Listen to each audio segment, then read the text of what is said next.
Welcome to Game Brewery, a podcast about the retro game developers and games. I'm Cestmir Kocian, and I'm here today with Robert. Robert is a game developer and a YouTuber, or can you tell us something more about you? Yeah, so my name is Robert Doman, and I've been making GB Studio games for about 4 years. GB Studio is a game engine that lets you make Game Boy games. And when I originally started, I was just trying to make web games, which it also does, because I was a really big fan of pixel art. But obviously, over the years, I started making tutorial videos, and now I feel like I'm the GB Studio tutorial guy. So you have a lot of tutorials on your YouTube channel, Yeah, but how yeah. did you get to GB Studio? Like, did you play the Game Boy games before, or? When I was a kid, I didn't really play much Game Boy. I had friends who had the Game Boy, but I played the DS. How I found GB Studio was basically I'd finished uni, and it was obviously during COVID, so I was trying to find a very small game engine that would let me have more fun, and it would be able to take game development a bit less seriously. And obviously on itch.io, the website that we often upload our games on, I found this game engine called GB Studio, and it was perfect. It was drag and drop, it was pixel art, and I made a game in 1 week for a game jam called a Western Ballad, or it might have been a month, but yeah, I made a very small game, and the rest is history, basically. So you have a lot of games now on itch. I check Hmm. it, and you have a lot, but I think you are focusing the most in last few months or maybe even years on only one game, and it's called Mm, Take It Racing. yeah, So what is this game? What I saw is very special racing simulator, if I understand it yeah. properly. Yeah, it's not quite a racing game. It's more of like a management strategy game. And I'm currently working on Take It Racing 3, but the first Take It Racing I made in 1 week for a game jam, which is often how I find my ideas. And basically, it was my way of making a racing game in GB Studio without knowing how to make like a 3D racing game or a top-down 2D racing game. I wanted to make a game with stats that you could affect the car's stats, how fast it can go versus how much it handles, and then give the player some creative freedom inside that. And then Ticket Racing 2 was it was the evolution of that, and it was thinking more about buying different cars rather than upgrading cars. And now Ticket Racing 3 is kind of taking it back to changing the cars. So it's a very stats based strategy racing game, basically. So you need to changing the cars means like upgrading your cars and Yeah, stuff. yeah. So in Ticket Racing 3, it will be you can choose the body of your car. It's like 1970s NASCAR racing, right?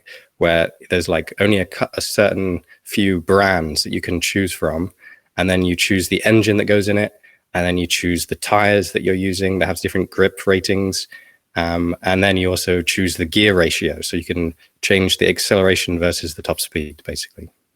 That's very cool. And I saw on your webpage that you have it even on a cartridge. Yeah, yeah. I managed to set up a website and buy some cartridges from online and flash the game onto cartridges, and I've been selling it that way. Do you know more people around this Game Boy games or Game Boy development scene? Well, when I began, there was only a few. It felt like there was only a few people, but it might have been that I just didn't know very many. I remember watching tutorials from Pixel Pete, who makes pixel art tutorials, but also dabbled in GB Studio. And he was the one who taught me how to make games basically in GB Studio. Um, but now the scene has exploded. GB Studio seems to have gone semi-mainstream on the like the pixel art underground stuff. So there are, I'd say, thousands of people making games for GB Studio. Maybe close to 100 who are doing it and making money off of it. I don't know actually. But there are a good few people who are really good at GB Studio, and I would call them professionals at GB Studio. Yeah. Yeah, we start the same, I think. roughly around 3-4 years ago, watching Hmm. Pixel Pete Yeah. as the tutorials. Yeah, I think we started the same. Probably, yeah. Yeah, can you tell me a bit about your game? I know that you did an Indiegogo thing, so that's something that I haven't done. Yeah, I just finished my second pre-order. It was Mm-hmm. on second was on Indiegogo. First was on a Kickstarter. I did it for my post-apocalyptic story RPG game. 10 years after the virus pandemic, like Mm-hmm. year. It's called year 2023, and it went quite okay. Before the podcast, we were talking a little bit, and Mm-hmm. in some video a long time ago, you were saying that you would like to do professionally games. Mm-hmm. Did you said also the Game Boy games? Yeah, yeah.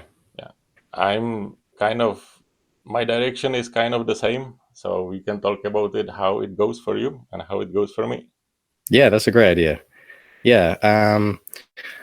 Well, I think professionally, I do feel as though when you make a game, um, doing what you did with the Indiegogo campaign is probably a smarter idea than what I did, was just making a website and putting it on cartridge. Because I had to front all the money for that, and I haven't made it back yet because I haven't sold enough. And obviously, it was mainly for myself that I was doing that. So that isn't a very professional way of thinking. I think like you had a more professional way of thinking about it, where the people who want it pay for it so that you can then produce it for them. That makes a lot more sense professionally, I think. Yeah, I must say the first campaign, I'm lucky Mm-hmm. because people, I guess, like my game, what I'm doing, Mm-hmm. so they don't complain that much. Yeah, yeah. But But that's I believe that's how it should work, right? You should make a game that people want, and then when they want it, then that justifies making it. If I was to make a bad game and nobody wanted to buy it, that's actually a good thing, right? Because that means that you can then improve the game or make a different game and not have to spend all the time trying to market it and sell it when it shouldn't be sold, right? It's kind of a litmus test for for knowing whether or not it's worth making. yeah, now today, when I was starting the campaign, this crowdfunding campaign, today it's Mm-hmm. not working like crowdfunding, like you have a project, you put it there. It's not working anymore like this. It's more about marketing because Yeah. the crowdfunding campaign has some base of the people, and the people are searching projects similar to yours, so it's more Yeah. about marketing than crowdfunding. But yeah, my Mm. first crowdfunding campaign was horrible.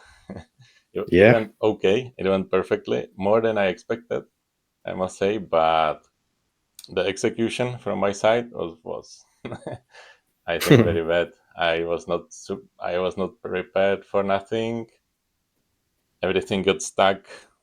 It was horrible. But how I said, you can see really the people in this community are very special because I didn't get any like hate comments or anything like this. Like Mm-hmm. even I shipped the last game, I think 6 months after the campaign Mm-hmm. finished, and people even wrote me like, it's very good because you ship it so fast.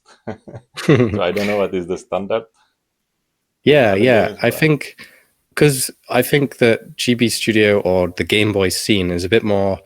Is If you think about it in comparison to like I don't know PS5 or PC gaming, then we we are singular people making art in a way. We're making things that don't make logical sense. We're not making the best game for as many people as we can. We're making very specific games for ourselves and people who like a similar thing.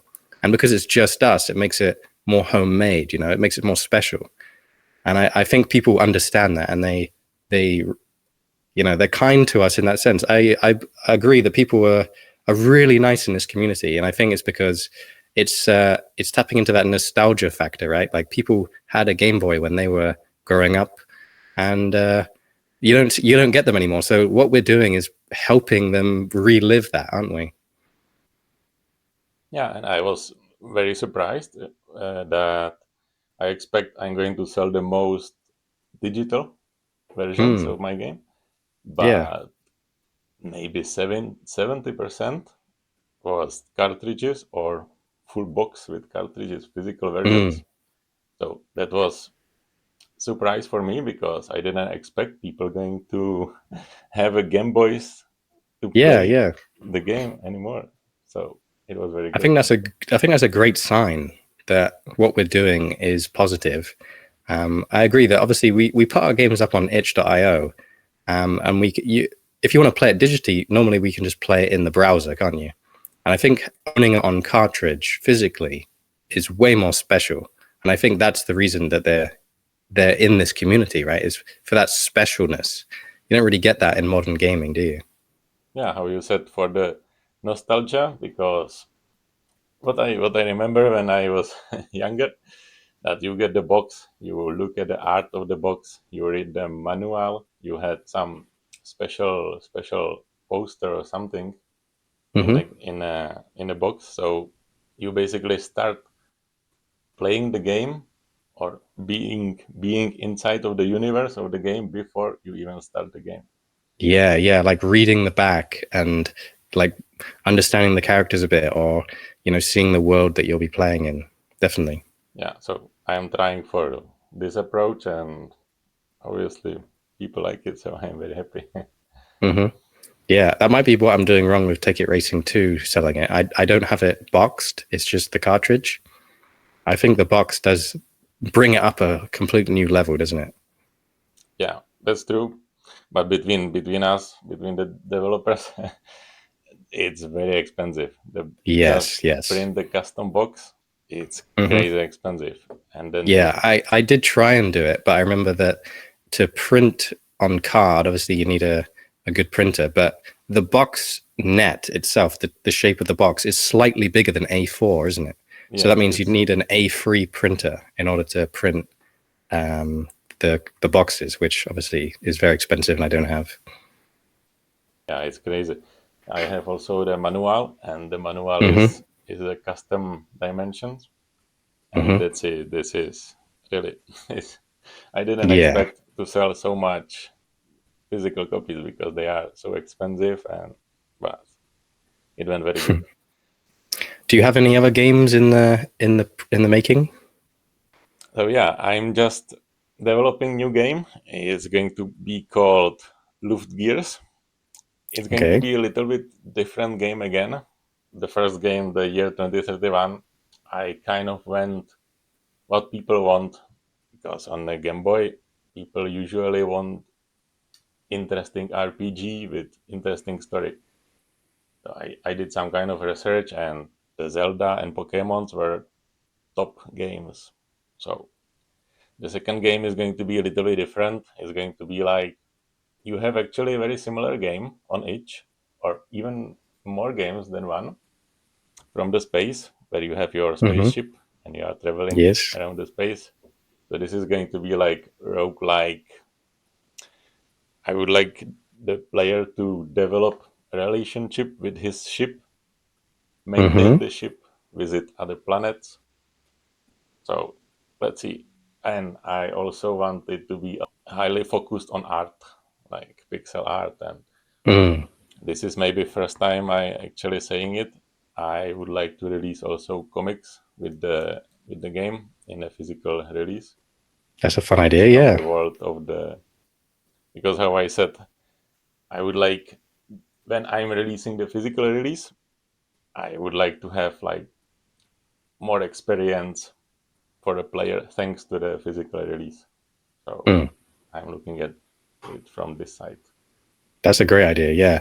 Um, I know that there are other people who are like making things that accompany their games, and I do think that when obviously Pokemon is a great example that like it started as a game and then it turned into an anime or a cartoon or whatever, right?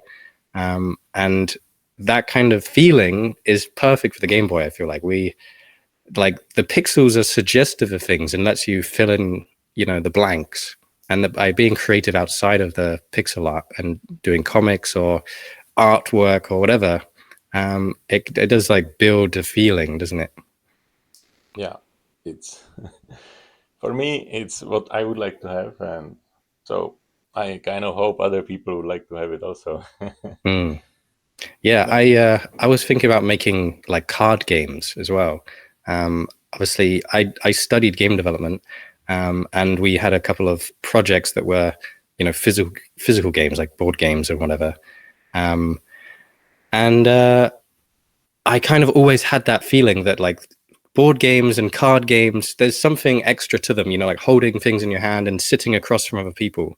That's an extra layer, and I think that I want to mix my physical game, or like I want to mix my Game Boy games with physical games. I started developing, the Rosebud and the Bicycle, that game where you're riding a bike around a town or whatever. And I was going to make it originally as like a card game in GB Studio, but the complications of that I could not figure out.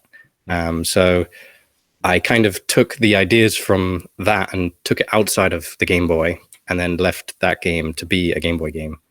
But I still haven't forgotten those card game aspects.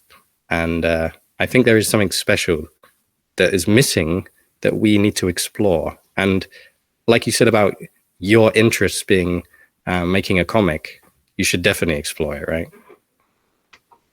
Yeah, I agree. And I was even thinking, because the Game Boy, like generally every game developer, as small as us, I don't think it's possible to live from this. You need to have at least one Yeah, kind of hit game to yeah. survive. And especially on a Game Boy, it's very limited. So I Hmm. was actually even thinking to do some board game or something like this based on my Game Boy game world and stuff like this also, because Yeah, I do think that's a good idea. yeah. Yeah, I do think that board games have the possibility to break out further, I think, but it would require somebody to do it to know, right? Um, I think as well, there have been a couple of Game Boy games that seem to have broken beyond the hobby sphere. That game, I think it's called Dragonborn. Is that the game that went onto Steam? And I had loads of articles written about it. And I don't know how much money it made the developer, but I can imagine it went quite well. And yeah, you're right. Unless you get a very, very popular game, making a living is quite difficult. I actually made a lot of my money from making games for other people privately, like businesses. That's how I made some money as a GB Studio developer, not from selling my own games, which is kind of sad. Oh, you are right. And there is also, for example, the game Shapeshifter from a Mm, Japanese developer.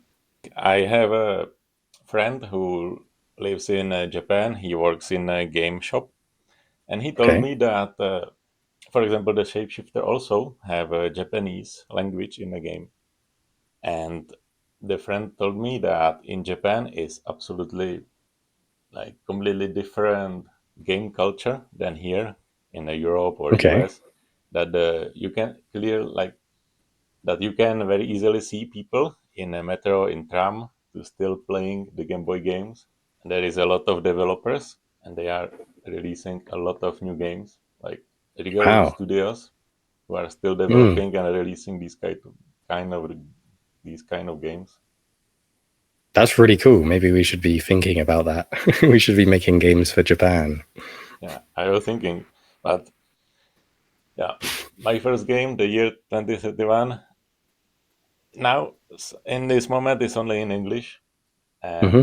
I was thinking maybe to translate it to Spanish, but Hmm. it's so much work. It has like Yeah, yeah. 40,000 words. So Hmm. in the end, I said no.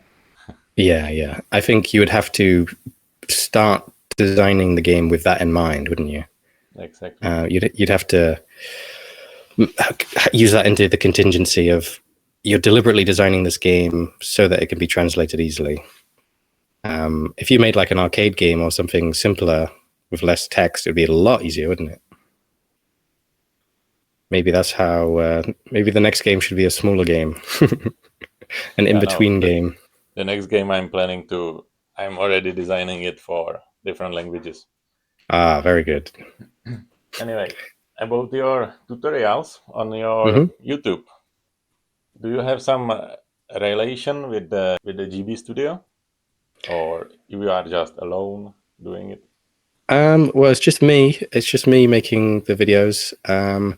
Obviously, I talk to some of the people who I guess actually I don't know if I'm talking to the people who make it or not. Obviously, it's open source, so people who are working on it may or may not be uh, as involved as I think they are, right? But obviously, as I've been around for so long and I've been making videos, people come to me and ask questions. And for example, you know, the GB Studio Central, I've talked to them in the past. I made a t-shirt design that's on their website. Um, and there are other people who, you know, made games in the sphere that I chat to sometimes, but it's just me making the videos. I'm not really influenced by anyone. But I must say you have very good tutorials. Sometimes I check I check your tutorials to know what is your approach, and sometimes I Mm. even learn something from it. Yeah, I think the most important thing about my tutorials really is seeing me work through an issue. Often, when I watched tutorials when I was working in Unity for my degree, I would just copy what they're doing, and they would never explain why they're doing it. So I kind of made sure that when I did it, I was telling you why and telling you alternate ways of fixing it, an issue as well. I hope that my tutorials are better than the tutorials I used to watch. I think they are very good, and people who are watching and want to check the GB Studio, they should go and check your YouTube channel. Mm. About the business side of the game development, you said you study game development. Yeah, yeah. So on my course, it was a 3 year course, and each year we'd work in teams and make a game. And in our final year, it was more business focused. The idea that we would, they kind of premised us with the idea that we had to pitch it to an investor and ask them for investment, which obviously is kind of a crazy idea that somebody would invest in a game because you can't really bet on it if you don't know what I'm saying. But basically, we had to, present our games to our lecturers, and we got graded on it. We also had to like make spreadsheets of like how much money we'd be spending, you know, if we're paying ourselves as a salary, and like buying assets or whatever. But obviously, after university and doing this now, like I said, I've been working with clients. I've had to take it on as a business. Obviously, self-employed in the UK is what I'm doing. Um, so thinking like a business and thinking like a game developer is often at like opposite ends of the scale. We You have to think about how you're going to make money rather than make a piece of art that you are happy with, right? You can't waste time. You have to be efficient when you're a business. You can't fluff around and make pretty things. You have to think about who is your audience and how they're going to interact with the product. Um, and I do believe that game development is understanding when people play your game, what are they thinking, and then you have to make them think what you want them to think rather than to think something else. It can often be very difficult, but um, thinking like a business is important if you want to make money. Um, but it's not always what we want to do. And obviously, I've struggled with that in the past. But it comes in waves. You have to go back to the drawing board sometimes and refocus your efforts. You can't just hope when you're a business. You have to think about the future. Yeah, I completely agree. You need to think about the time. For me, Yeah. it was very hard to release the game the year 2031. I was working on it 2.5 or 3 years, Hmm. and I had so much plans for it. It's supposed to be the best game ever, but after the 2 3 years of development, I said I really need to release the game Hmm. and even try if people likes it. Maybe they want to support me. So Mm-hmm. it was really like this. I didn't Yeah. study game development, but I study the marketing and management. So I'm looking at it maybe from different point of view, but the same. Yeah. I So think you probably had a. I think the way you described it, like working on the game for a few years and then thinking, okay, I need to release it. That's how I was with Take It Racing 2. I overscoped the game and it was like my dream game. You know, I had all these cars. I had spreadsheeted like 800 cars that I was thinking about adding into the game, you know. Uh, and then when it came down to it, it was like, this will not ever be done if I don't, you know, focus and say, this has to be done, you know. And I had to then reshift what the game was in order to make sure that I could get it out. And you know, your education of marketing, I'm sure, helped you know that. yeah, maybe.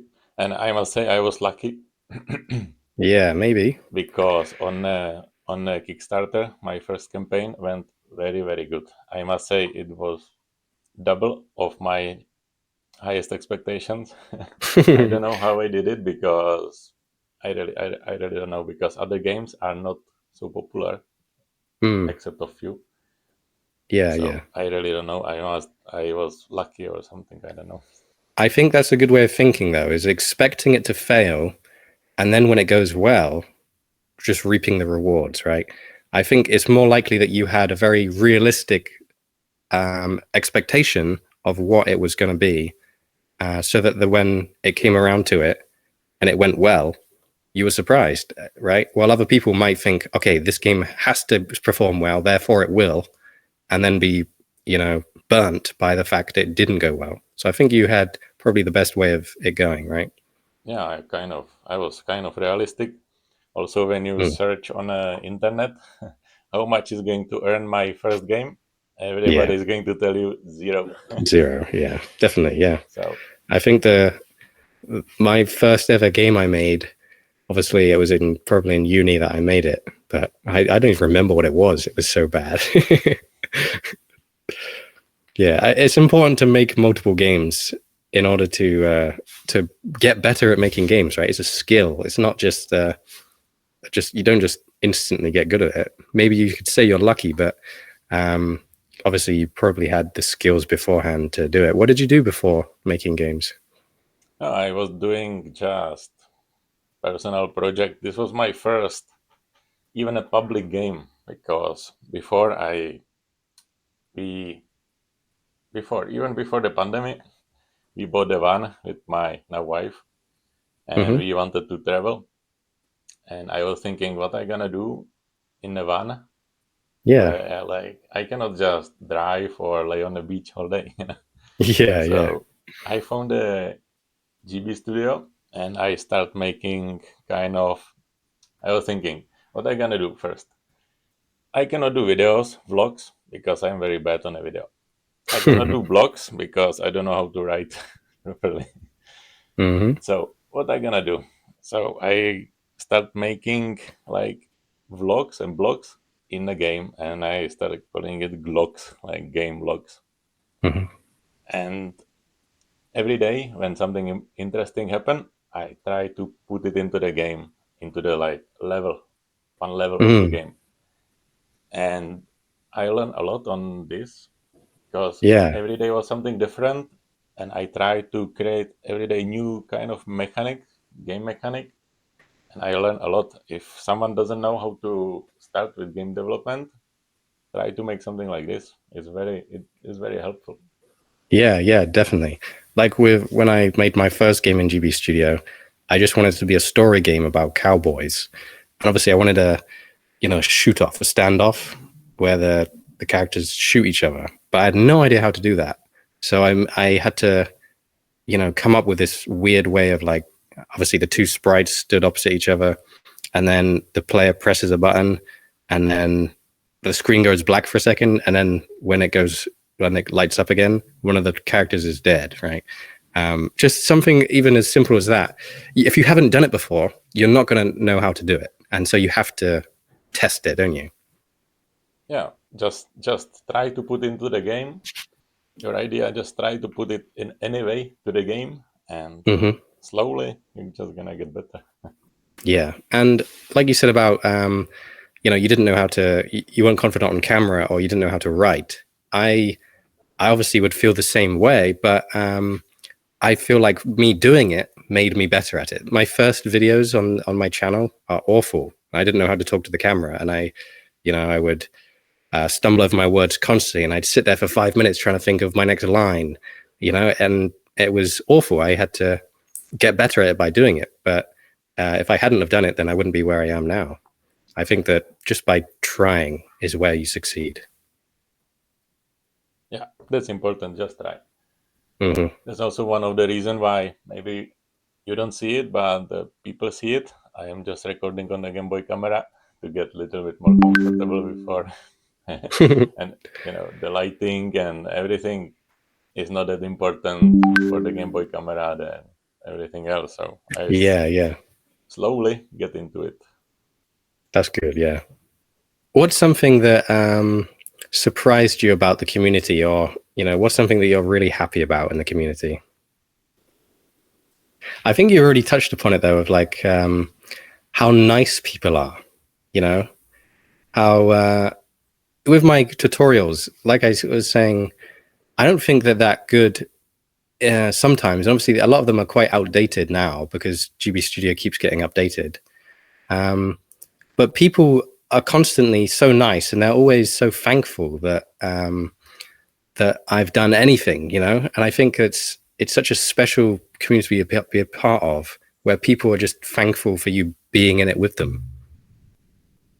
Yeah, what for me, it's I expected some negativity because Mm, I'm just sitting here alone. I don't have much experience with the game development, so I expect people just trash my game. mm-hmm. But people are writing me and even supporting me a lot, and they are saying that it's very good game.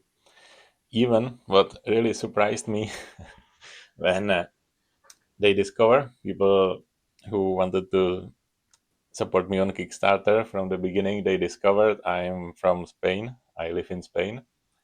And for example, they are in Madrid or somewhere here in Spain. They start asking me, oh, yeah, and can you send me your physical copy of the game with your signature? That's nice. Like, Yeah. I am no one. But it's really nice. Yeah. It was very nice. And it was a lot of people like this writing me that they really like my game.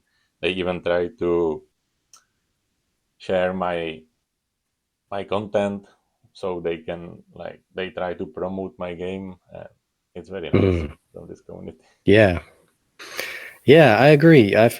People are just really nice. Like on itch.io, I don't think I've ever got a negative comment. I think people are always very constructive, and that they want to help you, right? And if anyone's listening, there's a developer that's wanting to be a developer, a beginner, just know that people are on your side, right? And that, like we said before, that if you don't start, then you'll never succeed. You have to try and test out new things. And one of those is putting yourself out there.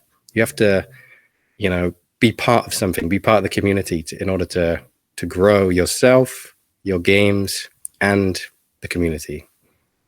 Yes, I think the most important for anyone who is creating something, game developers, I learned it in my previous technical job, Mm-hmm. that that your product must be so good that you are willing to buy it from yourself for the money you are asking. Mm. That is my philosophy of it must be so good that I want to buy it for this money. And Mm-hmm. that I think is very, very important in everything, not only in game development. That's a good way of thinking, yeah. And also, you have to, when you're thinking about that, you have to remember that there will be some people who won't like it, and the often thing is that they'll click off it, they won't leave a comment, right? That's another reason why you only might get a positive comments, is because everybody who didn't like it didn't waste their time by sending you a hate comment or, whatever. They just left, and that's completely fine. That you don't have to appeal to everybody, and as long as it appeals to you and that small audience, then you've succeeded, haven't you? So you are right in everything what you said. And thank you for coming to talk. Thank you. Maybe we can prepare some topics for the next time if people are going to definitely. like it. Yeah, good idea. If people want to hear about stuff, they should leave it in the comments. And we're going to say goodbye for now. So, adios. Bye-bye.